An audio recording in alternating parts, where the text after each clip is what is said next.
মানসিকভাবে ধারণ করে এবং বাস্তবে এটা বাস্তবায়নের জন্য যে চিন্তা রেখে আমরা কার্যক্রম পরিচালনা করছিলাম, তারই একটা আলহামদুলিল্লাহ আজকে বাস্তবতা হলো যে আমরা সমমনা ইসলামী 5টি দল আমরা একত্রিত হয়ে কতগুলো মৌলিক বিষয় আমরা ঐক্যমতে পৌঁছতে পেরেছি।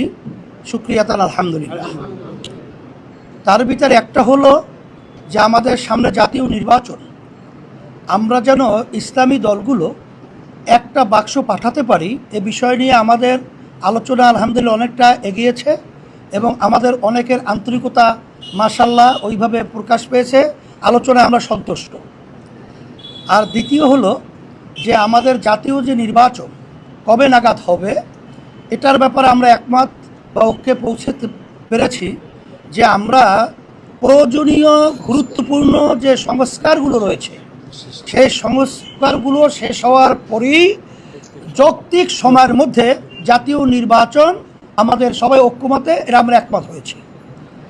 আর একটা বিষয় আমরা ঐক্যমতে পৌঁছেছি, আধিপত্যবাদ, সাম্রাজ্যবাদীবাদ এবং বিশেষ করে বিদেশি যে আমাদের দেশ নিয়ে বিভিন্ন ধরনের তালবাহানা এটা যেন না করতে পারে এ ব্যাপারে আমরা সবাই ঐক্যমত হয়ে আমরা এর প্রতিবাদ করব এবং আমাদের দেশ ইসলাম মানবতা রক্ষার জন্য আমরা ঐক্যমতে পৌঁছেছি। আর একটা বাংলাদেশ কল্যাণ রাষ্ট্র প্রতিষ্ঠার ব্যাপারে এখানে ইসলাম এটাই তো কল্যাণ, ইসলামী নীতি আদর্শের মাধ্যমে যে কল্যাণ বয়ে আসছে দুনিয়াতেও আখেরাতেও, সেই হিসেবে আমরা ইসলামী কল্যাণ রাষ্ট্র প্রতিষ্ঠার জন্যে আমরা সবাই ঐক্যমতে পৌঁছতে পেরেছি আলহামদুলিল্লাহ।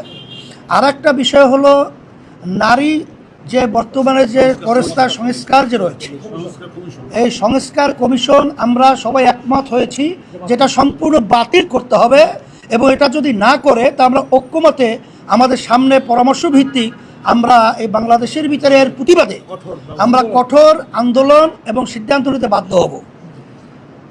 আর বিশেষ করে ফ্যাসিস্টদের খুলিজে এবং দেশ থেকে যারা টাকা পাচার করেছে এদের বিচার এবং টাকা ফেরত নিয়ে আসার ব্যাপারে আমরা আলহামদুলিল্লাহ ঐক্যে পৌঁছতে পেরেছি যে তরিত এই খুনি এবং যারা নাকি জালেম এবং যারা নাকি টাকা পাচারকারী রয়েছে তাদের বিচার, এই বাংলা হত্যাকারী এক কথাই তারা যে এই বিচার যেন বাংলাদেশের ভিতরে ত্বরান্বিত এবং খুব তরিত এটা বাস্তবায়ন হয় এ ব্যাপারে আমরা ঐক্যমতে পৌঁছতে পেরেছি। আর আলহামদুলিল্লাহ ধারাবাহিকতা আজকে আমাদের এই আনুষ্ঠানিকতা আজকে শেষ নয়, আমাদের এই লক্ষ্যে পৌঁছার জন্যে আমরা সবাই ধারাবাহিকভাবে এই কার্যক্রম পরিচালনা চলতে থাকবে, বৈঠক চলতে থাকবে। আশা করি আলহামদুলিল্লাহ এই 53 বছর স্বাধীনতার পরে 54 বছর চলছে আমাদের যে লক্ষ্য বাংলাদেশকে নিয়ে, এটা আমরা আশা করি এখন যে পরিবেশ তৈরি হয়েছে এটা আমরা পৌঁছতে পারবো এরকম একটা আশার আলো আলহামদুলিল্লাহ আমরা দেখতে পাচ্ছি। আপনাদের সকলকে ধন্যবাদ।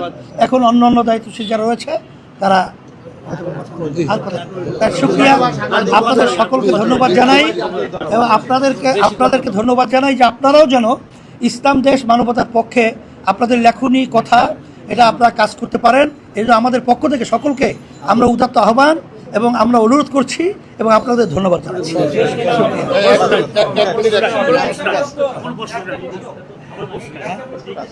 আমার নাম শিহাবুল, আমি কালেরকোট থেকে এসেছি। আপনারা কতগুলো দল নিয়ে ভোট করেছেন এক, এবং দ্বিতীয়ত আপনি বলেছেন যে যৌক্তিক সময় সংস্কারের পরে নির্বাচন, যৌক্তিক সময়টা আপনাদের কাছে কতদিনের পরবর্তী?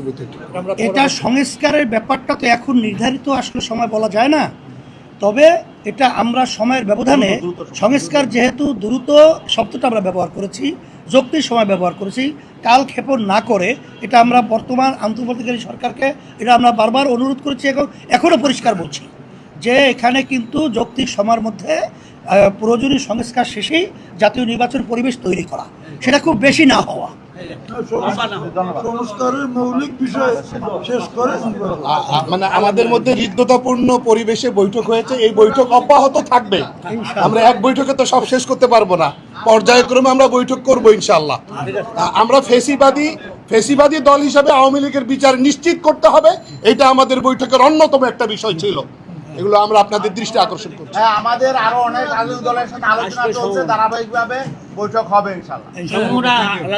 শুকরিয়া, ধন্যবাদ সকলকে। পরবর্তী বৈঠক